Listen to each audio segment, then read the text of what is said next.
Good morning. Can somebody tell me what bed sauce means? What is that? That means finally. Finally. I agree. Finally, we're in a hall with real people and not on Zoom. Wonderful to be here with you. Thank you so much for having me. Today my talk is called Trans.For.Motion.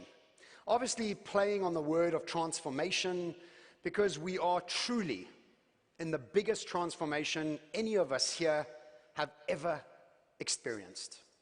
The only difference that we are feeling today, like any other transformation before, is the pace at which this is happening. Not only is it the pace, but the total unknown of what the future looks like. It's never been so fast, and it's never been so unknown.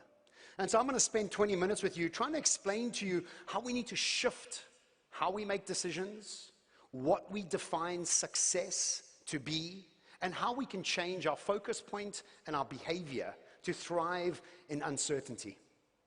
And all transformations always start off with the sad.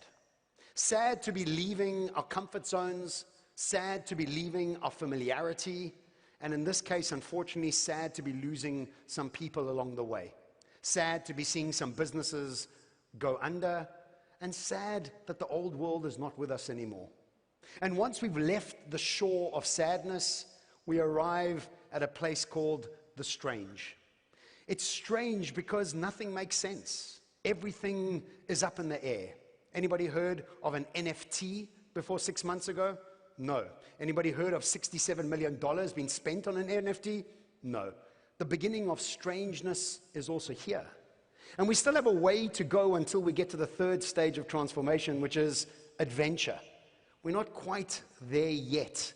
And we still have a few more years to go before we get there. So today, I want to talk to you about patterns and cycles and where we are in these patterns and in these cycles so we can better prepare ourselves mentally as well as emotionally. And if we think about the world that we come from, we have been 100% addicted to certainty. What we studied to give us certainty of a good job. Who we married, hopefully, to give us certainty of love and partnership. Where we live, to give us certainty of a certain outcome. And unfortunately today, we really have very little certainty. And this is really starting to create havoc inside our hearts and our emotions and our minds. And the reason we love certainty is because it's incredibly expensive for our brains to choose anything that's not predictable. We know our brains love habits. They love things to be working out as they should be. But this is not a luxury we have anymore. Our brains do not have any certainty. We have no anchor points into the future that can guarantee us any outcome. And because our lives have always been about certainty and these outcomes, what we have done, unfortunately, is switched off our ability to reimagine. I'm with UNESCO's Future Literacy Program where we're teaching high school kids about the future. And they call this massive mega trend a poverty in reimagination. We are so desperate to go back to normality that we're not spending the time to reimagine what could be possible, what should be possible, what we could actually redefine as success. And if we think back to 200 years ago, 300 years ago, in agricultural times, what we had was this need to have muscles and brawn. This ability for us to be strong, toil the soil, know the seasons, was of utmost importance. But the minute the Industrial Revolution came around, the most important thing was logical left brain intelligence. And we went to school to have this logical left brain intelligence. But automation is taking care of this for us. And in fact, left brain intelligence is becoming commoditized. We know this because no matter what degree you have, nothing's guaranteed anymore. There's a machine around the corner that's going to do it better, faster, and cheaper. And as we move into this new quantum world, intuition, purpose, and this level of excitement will start becoming much more important as we move into a more creative world. And so if we think about this concept really deeply, we start to realize that intuition moving forward is something we haven't really practiced, never been taught or educated how to do it. And this is really what we need to start focusing in on. I'm going to get to that later in the talk. But for now, I want to share two cycles for you.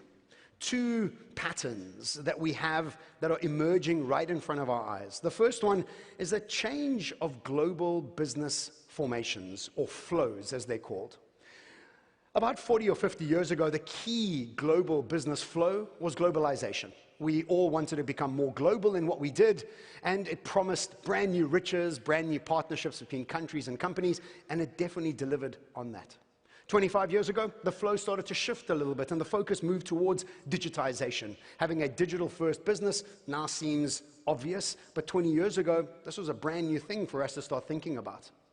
And just over the last 2 years or so, we've seen a brand new flow emerge. And this flow is called dispersion. We are starting to see dispersion of pretty much every touch point of our lives. You don't have to go to university anymore, you can study at home. You don't have to go to the restaurant anymore, it can get delivered to you at home. You don't have to go to the hospital anymore, you have telemedicine to be able to do that. Conferences don't have to happen like this anymore, thank God they are, but they don't have to happen like this anymore, they can be dispersed out. So whatever business you focused in on, if you're servicing congregated places like offices, conference halls, education places, and hospitals, remember the next set of flows is all about the dispersion away from congregating.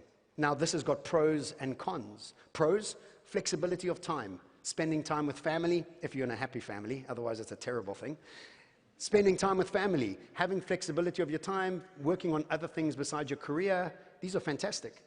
The cons are, we have a minister of loneliness in Japan now. People are killing themselves. We have a minister of loneliness in the UK. This isolation is creating a lot of havoc for us. We have to learn new skills, new ways to want to be socializing. That's the first flow state or cycle I want to share with you. The second cycle is a book called The Fourth Turning. And this book was written in 1996 by William Strauss and Neil Howe. These two gentlemen are most famous for coming up with the generational archetypes that we all use so comfortably today. Baby boomers, Gen X, Gen Y, and Gen Z, all having different characteristics, different personalities. These two gentlemen wrote extensively about these characteristics and these generations. But in 1996, they wrote another book called The Fourth Turning. And in this book, what they did was they realized that not only are these 20-year sort of differences between generations happening, there's actually an 80-year cycle that humanity go through. An 80 to 100-year cycle, plus minus. And these cycles have been going on for the last 400 years. And we are right now in another part of the cycle. And I found this research to be fascinating, and I think really gives us an understanding of what's going on around us more than any other research that I've seen. They call this the saeculum, and within the saeculum what you have is you have 4 more sort of sections: summer, spring, summer, autumn, and winter. And every time as somebody's born into these generations, they have a very different viewpoint of themselves, what success looks like, who they are, what they think of their country, what their opportunities are. And this changes pretty much every 20 years. And in their research, they call these the high, the new beginnings of a world, the awakening of the populations, the unraveling of society, and the crisis that we are in. No guesses where we are today. But let's get started to the last time an 80-year cycle ended. Do you know when that was? 1946. World War II saw the end of a whole world. The ideologies, the thinking patterns, the processes all ended. And in 1946, for the first 20 years of that new world, that high, we started to see brand new things happen for humanity. Really exciting things. Like, for example, the space programs were starting to get launched. We had the United Nations get to form. We had the IMF, the International Monetary Fund, get formed. We had sort of the TV era, jets, and all these new things were really exciting because we had now peaceful living, this idea that we need to be creating a different version of our lives rather than that war that we had all experienced back then. But after the first 20 years, we had a new cycle being birthed. And in this new cycle, we had the awakening, a sort of maturing of consciousness for many people that are living in the world. We all laugh at Woodstock, but it really was the beginning of the psychedelic revolution that today we're seeing is having incredible healing properties for us. And this awakening was something that we started to do spiritually. We then started to see computers as a new way for us to start communicating and educating. We had Star Wars being introduced and a whole bunch of other exciting things start to happen. But we all know what comes after summer: autumn. And in the autumn, we start to see the unraveling of many of the structures that we once believed in.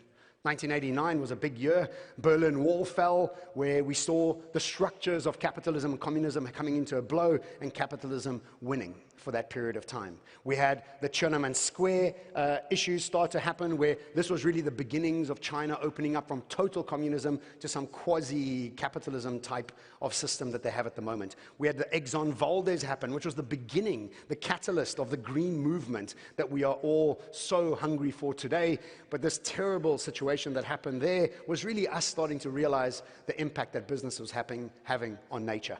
And we had 9/11 happen, which really was this real new way that we started to see wars being fought. And we all know what comes after autumn: winter.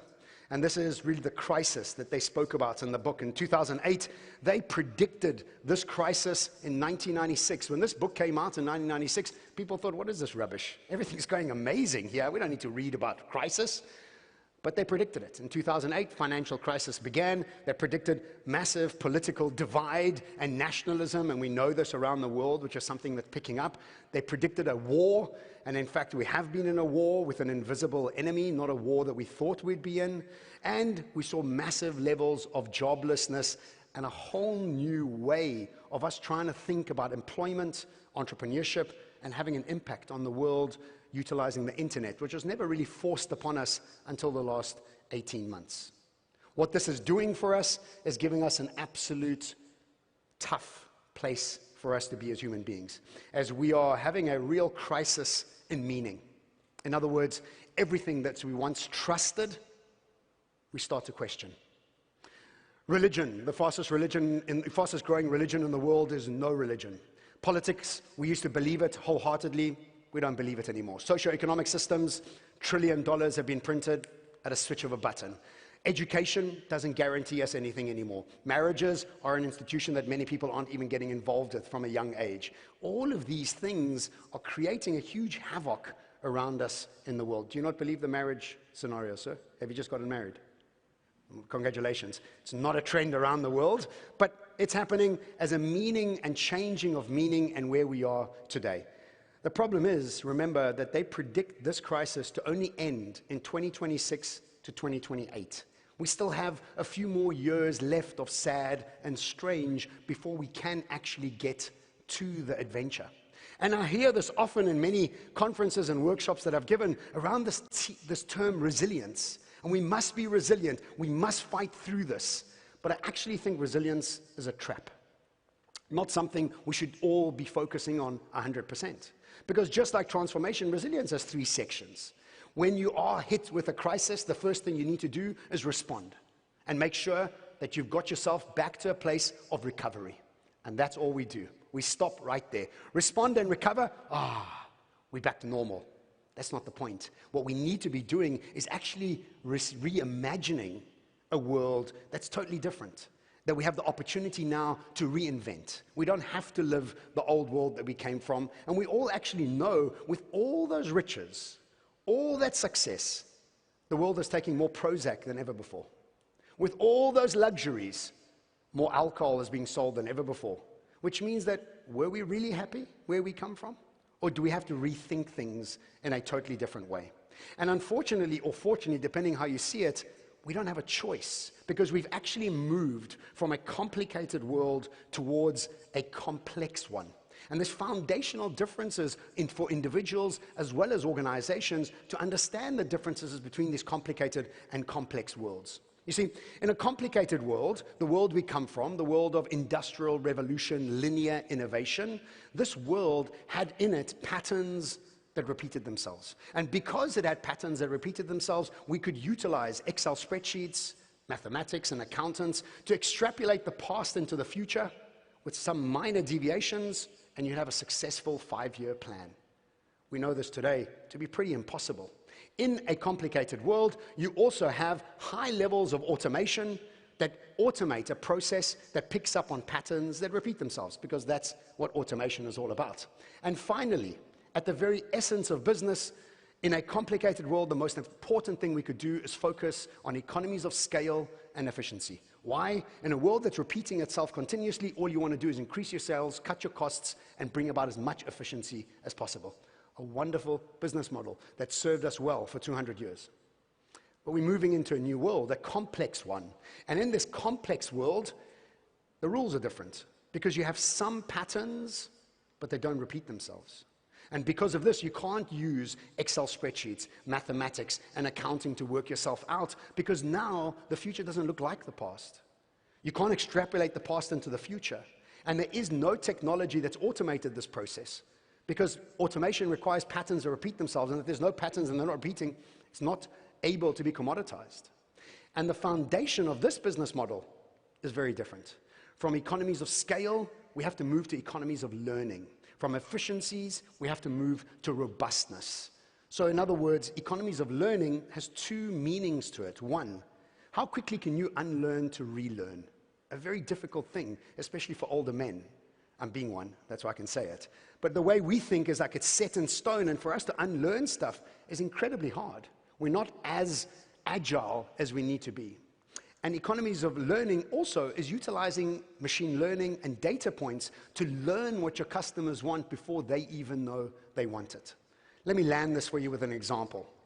Remember when we used to travel a lot and we used to get to the airports and put our suitcase on the conveyor belt? When that suitcase got onto that conveyor belt, it was in a complicated world. Why? It was highly automated. Hardly any humans really touch your bag. It goes through a whole process of conveyor belts, data points, and machine learning to help and understand how it needs to get to your flight. And in this process of highly complicated pattern repeating process, this efficient process would get our suitcase to us 99% of the time, please God. That's a complicated world. But the minute the plane takes off, now we are living in a complex world. In other words, we have no idea what's going to happen when we're up in the air. So what do? We build planes with 4 engines when 1 is enough. With 3 pilots when 1 is enough. With 5 operating systems when 1 is enough. Why? Because you have no idea what's going to happen. Do you have a bird flying towards you, a terrorist attack, a pilot dying? You have no idea. So what do? You prepare for all eventualities. Robust in your expression. If planes were built with efficiency in mind, they'd have 1 engine, 1 operating system, and no pilots. So we understand the world we come from is a conveyor belt. The world we're moving towards is an airplane in air. This is a very, very different way to set up businesses because efficiencies don't matter when you're up in the air. They're actually the worst thing you could focus on when you're up in the air. You need as much different options to be able to save you as we go into this level of uncertainty. So in the 1980s, when I was in the 1990s, when I was studying, I'm not that old. In the 1990s, when I was studying, I remember the most important thing that Toyota brought out was JIT. I don't know if you remember it, if you studied in that time, just in time. Remember, everything was all about efficiency and just in time, and that was a perfect thing for a complicated world. But today we're in a complex one and moving much faster into one, and now it's not so much about just in time, it's just in case. And we need to prepare ourselves for just in case. And the problem is that the whole world, most of the world, I would say 99% of the world are suffering from something that Herman Kahn calls the expert problem. The more expert, or at least the more educated a person is, the less likely that person is to see a solution when it is not within the framework in which she or he has been taught to think. And so the world is run by experts of a complicated world. When I explain to CEOs and ExCos that we need to change the way we manage, it's very difficult to understand how to be performing in a complex world while you've still got a complicated world alive and well. So we need 2 teams. We need to rethink the structures of organizations. We need a respond and recover team, a team that's always making sure that we have maximum efficiencies, maximum profitability, economies of scale, and that sort of thing. I call this team the Today team. And the Today team has got a 1 to 2 year horizons. They're all about innovation. They're all about efficiencies. And these are the innovators, the respond and recover team. But we also need a team in all our organizations that's all about the reimagine team. And in the reimagine team, what we have is the tomorrow team. The tomorrow team is looking a little bit further down the aisle. And it needs to look at ideas around technology, Gen Z people, around the new people that we need to be serving. We can't have old people creating solutions for young people without the understanding of technology. And if we don't have a tomorrow team, we'll find ourselves in a lot of trouble. So we need both innovators and disruptors. They're vastly different ideologies. And it's the people that'll be able to reimagine the future that will find maximum propulsion. I wish you a fantastic conference, and I'll see you guys at lunch. Thank you so much. Sanei.